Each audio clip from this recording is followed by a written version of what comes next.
Chapter 9. The Dark Realms. At close view it became clear that these dwellings were nothing more than mere hovels.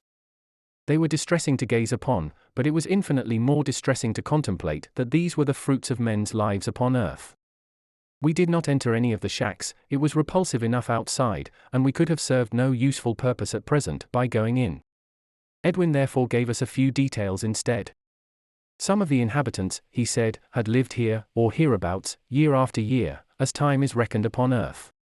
They themselves had no sense of time, and their existence had been one interminable continuity of darkness through no one's fault but their own. Many had been the good souls who had penetrated into these Stygian realms to try to effect a rescue out of the darkness. Some had been successful, others had not. Success depends not so much upon the rescuer as upon the rescued. If the latter shows no glimmer of light in his mind, no desire to take a step forward on the spiritual road, then nothing, literally nothing, can be done. The urge must come from within the fallen soul himself. And how low some of them had fallen! Never must it be supposed that those who, in the earth's judgment, had failed spiritually, are fallen low. Many such have not failed at all, but are, in point of fact, worthy souls whose fine reward awaits them here. But on the other hand, there are those whose earthly lives have been spiritually hideous though outwardly sublime, whose religious profession designated by a Roman collar, has been taken for granted as being synonymous with spirituality of soul. Such people have been mocking God throughout their sanctimonious lives on earth, where they lived with an empty show of holiness and goodness. Here they stand revealed for what they are. But the God they have mocked for so long does not punish. They punish themselves. The people living within these hovels that we were passing were not necessarily those who, upon earth, had committed some crime, in the eyes of the earth people. There were many people who, without doing any harm, had never done any good to a single mortal upon earth. People who had lived entirely unto themselves, without a thought for others. Such souls constantly harped upon the theme that they had done no harm to anyone. But they had harmed themselves. As the higher spheres had created all the beauties of those realms, so had the denizens of those lower spheres built up the appalling conditions of their spirit life. There was no light in the lowest realms, no warmth, no vegetation, no beauty. But there is hope. Hope that every soul there will progress. It is in the power of each soul to do so, and nothing stands in his way but himself. It may take him countless thousands of years to raise himself 1 inch spiritually, but it is an inch in the right direction. The thought inevitably came into my mind, of the doctrine of eternal damnation, so beloved by orthodox religion, and, of the everlasting fires of so-called hell. If this place we were now could be called hell, and no doubt it would be by theologians, then there was certainly no evidence of fire or heat of any kind. On the contrary, there was nothing but a cold, dank atmosphere. Spirituality means warmth in the spirit world, lack of spirituality means coldness. The whole fantastic doctrine of hellfire, a fire which burns but never consumes, is one of the most outrageously stupid and ignorant doctrines that has ever been invented, by equally stupid and ignorant churchmen. Who actually invented it no one knows, but it is still rigorously upheld as a doctrine by the Church. Even the smallest acquaintance with spirit life instantly reveals the utter impossibility of it, because it is against the very laws of spirit existence. This concerns its literal side. What of the shocking blasphemy that it involves? When Edwin, Ruth, and I were on earth, we were asked to believe that God, the Father of the universe, actually punishes people by condemning them to burn in the flames of hell for all eternity. Could there ever be any grosser travesty of the God that orthodoxy professes to worship? The churches, of whatever denomination, have built up a monstrous conception of the eternal Father of heaven. They have made of him, on the one hand, a mountain of corruption by shallow lip service, by spending large sums of money to erect churches and chapels to his glory, by pretending a groveling contrition for having offended him, by professing to fear him who is all love. And on the other hand, we have the picture of a God who, without the slightest compunction, casts poor human souls into an eternity of the worst of all sufferings, burning by fires that are unquenchable. We are taught glibly to beg for God's mercy. The Church's God is a being of extraordinary moods. He must be continually placated. It is by no means certain that, having begged for mercy, we shall get it. He must be feared, because he can bring down his vengeance upon us at any moment. We do not know when he will strike. He is vengeful and unforgiving. He has commanded such trivialities as are embodied in church doctrines and dogmas that at once expose not a great mind, but a small one. He has made the doorway to salvation so narrow that few, very few souls will ever be able to pass through it. He has built up on the earth plane a vast organization known as the Church, which shall be the sole depository of spiritual truth, an organization that knows practically nothing of the state of life in the world of spirit, yet dares to lay down the law to incarnate souls, and dares to say what is in the mind of the great Father of the universe, and dares to discredit his name by assigning to him attributes that he could not possibly possess. What do such silly petty minds know of the great and almighty Father of love? Mark that. Of love. Then think again of all the horrors I have enumerated. And think once more.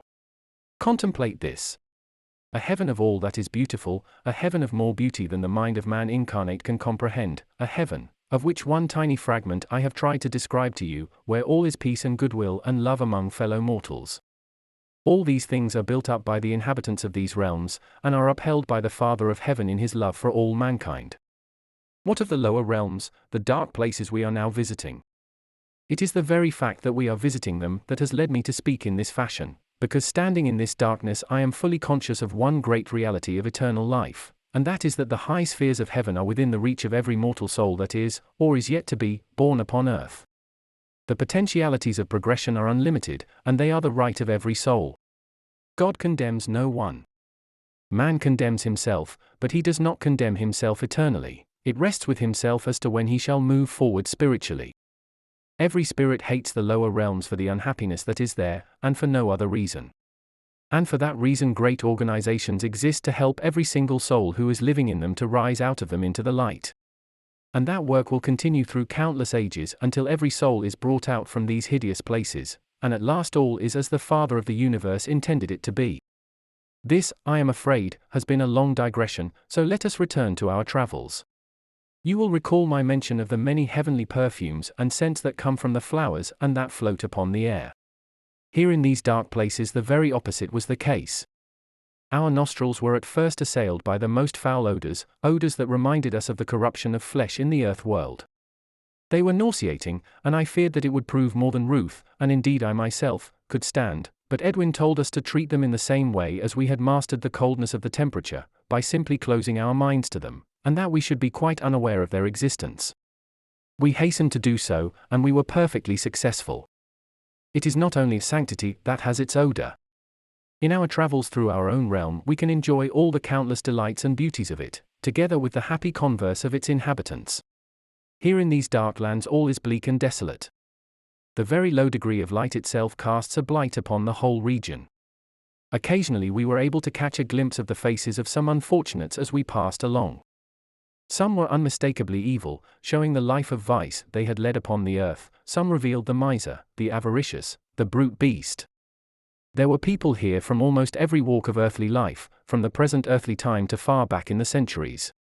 And here was a connecting link with names that could be read in those truthful histories of nations in the library we visited in our own realm. Both Edwin and his friend told us that we should be appalled at the catalogue of names, well known in history, of people who were living deep down in these noxious regions, men who had perpetrated vile and wicked deeds in the name of holy religion, or for the furtherance of their own despicable, material ends. Many of these wretches were unapproachable, and they would remain so, perhaps for numberless more centuries, until, of their own wish and endeavor, they moved however feebly in the direction of the light of spiritual progression. We could see, as we walked along, whole bands of seemingly demented souls passing on their way upon some prospective evil intent, if they could find their way to it.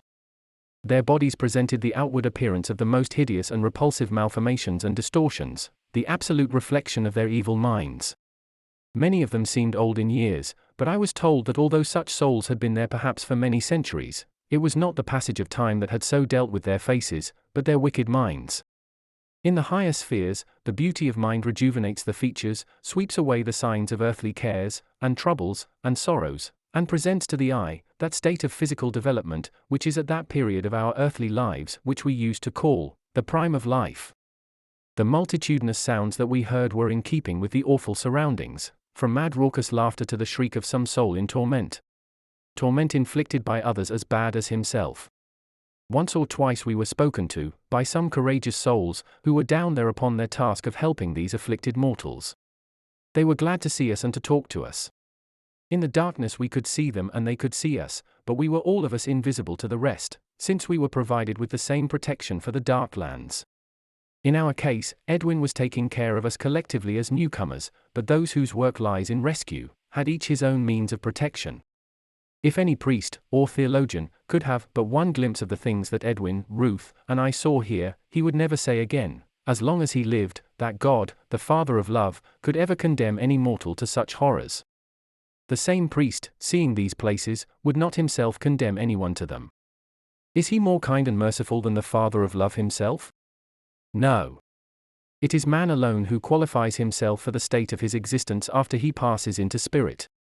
The more we saw of the dark lands, the more I realized how fantastic is the teaching of the Orthodox Church to which I belonged when on earth, that the place which is referred to as eternal hell is ruled over by a prince of darkness, whose sole aim is to get every soul into his clutches, and from whom there is no escape once a soul has entered his kingdom.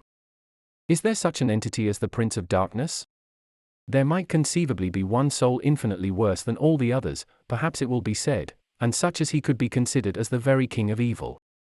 Edwin told us that there was no evidence whatever of such a personage. There were those from the upper spheres who had traversed every inch of the lower realms, and they had discovered no such being. There were also those whose knowledge was prodigious, and who positively affirmed that the existence of such a person had no foundation in fact. Doubtless there are many who, collectively, are a great deal more evil than their fellows in darkness. The idea that a king of evil exists, whose direct function is to oppose the king of heaven, is stupid, it is primitive and even barbaric. The devil as a solitary individual does not exist, but an evil soul might be called a devil, and in that case there are many, many devils.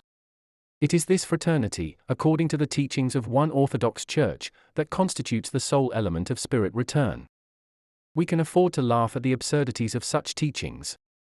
It is no novelty for some wondrous and illustrious spirit to be called a devil. We still retain our sense of humor, and it causes us very great amusement, sometimes, to hear some stupid priest, spiritually blind, professing to know about things of the spirit of which, in reality, he is totally and completely ignorant. The spirit people have broad backs, and they can support the weight of such fallacious rubbish without experiencing anything but pity for such poor souls. It is not my intention to go into further details of these dark spheres. At least, not at present. The Church's method of frightening people is not the method of the spirit world. Rather would we dwell upon the beauties of the spirit world, and try to show something of the glories that await every soul when his earthly life is ended. It remains with every single soul individually whether this beautiful land shall be his lot sooner, or whether it shall be later. We held a short consultation together, and decided that we should now like to return to our own realm. And so we made our way back to the land of mist, passed quickly through, and once again we were in our own heavenly country with the warm balmy air enveloping us. Our new friend of the dark realms then left us after we had expressed our thanks for his kindly services. I then bethought me that it was high time I went to have a peep at my house, and so I asked Ruth and Edwin to join me, as I had no wish to be alone or separated from their pleasant company. Ruth had not yet seen my home, but she had often wondered, so she said, what it would be like. And I thought that a little of the fruit from the garden would be most acceptable after our visit, short though it was, to the lower realms. Everything in the house was in perfect order, as I left it to go upon our travels, as though there were someone permanently looking after it. Ruth expressed her complete approval of all she saw, and congratulated me upon my choice of a home. In reply to my query, as to the invisible agency that was responsible for the good order of the house during my absence, Edwin answered me by himself asking the question, what is there to disturb the order of the house? There can be no dust, because there is no decay of any sort whatsoever. There can be no dirt, because here in spirit there is nothing to cause it. The household duties that are so very familiar and so very irksome on the earth plane are here non-existent.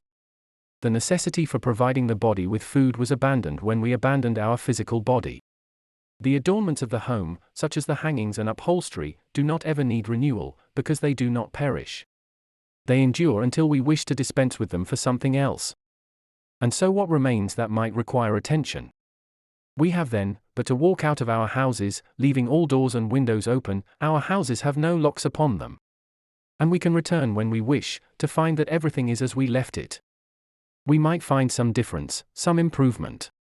We might discover, for instance, that some friend had called while we were away, and had left some gift for us, some beautiful flowers perhaps, or some other token of kindness.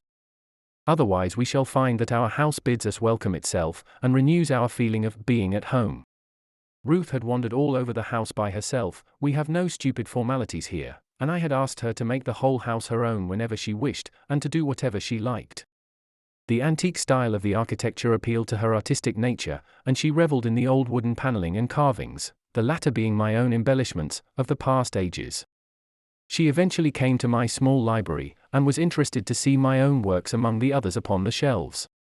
One book, in particular, she was attracted to, and was actually perusing it when I entered. The title alone revealed much to her, she said, and then I could feel her sweet sympathy pouring out upon me, as she knew what was my great ambition, and she offered me all the help which she could give me in the future, towards the realization of this ambition. As soon as she had completed her inspection of the house, we foregathered in the sitting room, and Ruth asked Edwin a question which I had been meaning to ask him myself for some time: was there a sea somewhere? If there were lakes and streams, then, perhaps there was an ocean? Edwin's answer filled her with joy. Of course there was a seaside, and a very beautiful one too. Ruth insisted upon being conducted there at once, and, under Edwin's guidance, we set forth. We were soon walking along a beautiful stretch of open country with the grass like a green velvet carpet beneath our feet. There were no trees, but there were many fine clumps of healthy-looking shrubs, and, of course, plenty of flowers growing everywhere. At length we arrived at some rising ground, and we felt that the sea must be beyond it. A short walk brought us to the edge of the grassland, and then the most glorious panorama of ocean spread out before us. The view was simply magnificent. Never had I expected to behold such sea. Its coloring was the most perfect reflection of the blue of the sky above, but in addition it reflected a myriad rainbow tints in every little wavelet. The surface of the water was calm, but this calmness by no means implies that the water was lifeless. There is no such thing as lifeless or stagnant water here. From where we were, I could see islands of some considerable size in the distance, islands that looked most attractive and must certainly be visited. Beneath us was a fine stretch of beach upon which we could see people seated at the water's edge, but there was no suggestion of overcrowding. And floating upon this superb sea, some close at hand, others standing a little way out, were the most beautiful boats, though I think I am not doing them full justice by calling them mere boats. Ships would be more apposite. I wondered who could own these fine vessels, and Edwin told us that we could own one ourselves if we so wished. Many of the owners lived upon them, having no other home but their boat. It made no difference. There they could live always, for here it is perpetual summer. A short walk down a pleasant winding path brought us to a sandy seashore. Edwin informed us that it was a tideless ocean, and that at no place was it very deep by comparison with terrestrial seas. Storms of wind being impossible here, the water was always smooth, and in common with all water in these realms, it was of a pleasantly warm temperature that could occasion no feelings of cold, or even chilliness, to bathers. It was, of course, perfectly buoyant, possessed no single harmful element or characteristic, but it was, on the contrary, life-sustaining. To bathe in its waters was to experience a perfect manifestation of spiritual force. The sand upon which we were walking had none of the unpleasant features associated with the seashore of the earth plane. It was never tiring to walk on. Although it had every appearance of sand as we had always known it, yet to the tread it was firm in consistency although soft to the touch of the hand. In fact, this peculiar quality rendered it more like well-kept lawns to walk on, so closely did the grains hold together. We took some handfuls of the sand, and allowed it to run through our fingers, and great was our surprise to find that it lacked every trace of grittiness, but seemed to the touch more akin to some smooth soft powder. Yet examined closely it was undeniably solid. It was one of the strangest phenomena we had met so far. Edwin said that was because we had, in this particular instance, carried out a more minute examination of what we were beholding than we had done hitherto in other things.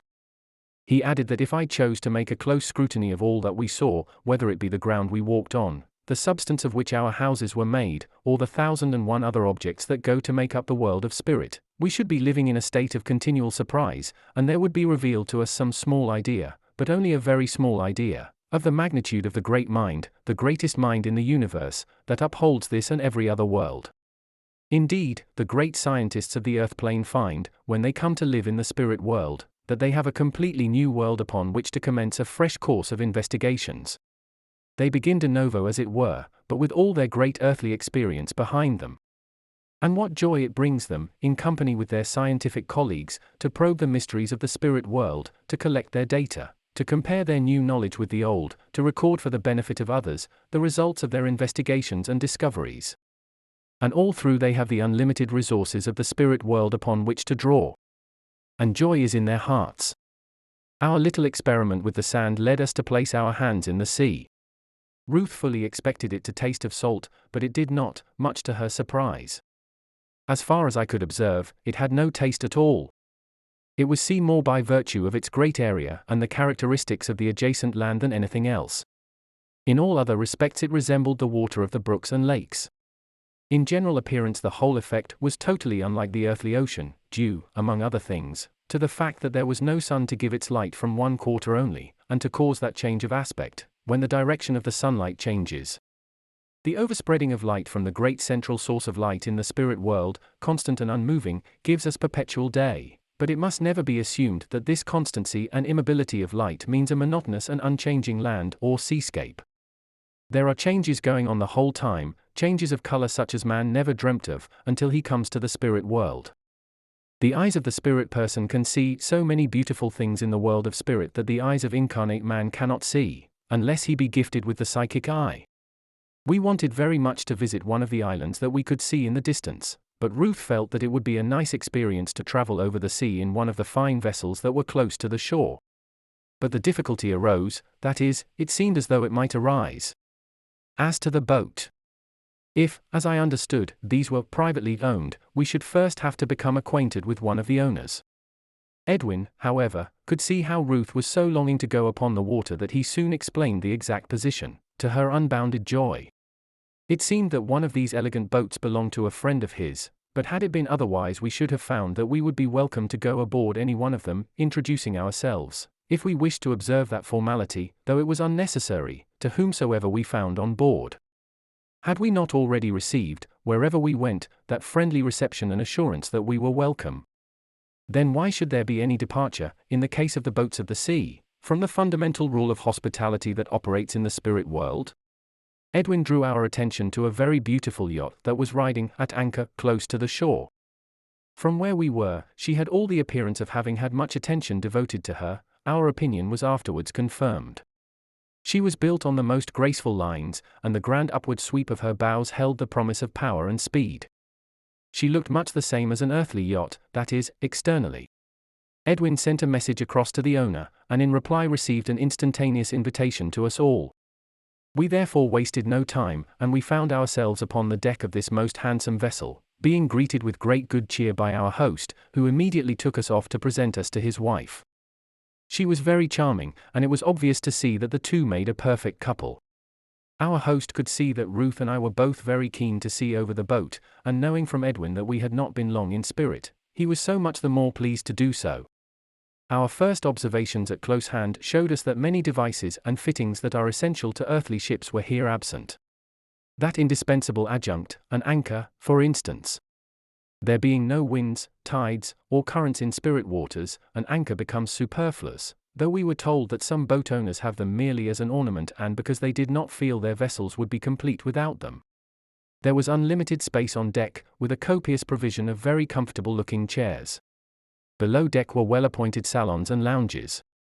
Ruth, I could see, was disappointed because she could see no evidence whatever of any motive power to drive the vessel, and she naturally concluded that the yacht was incapable of independent movement.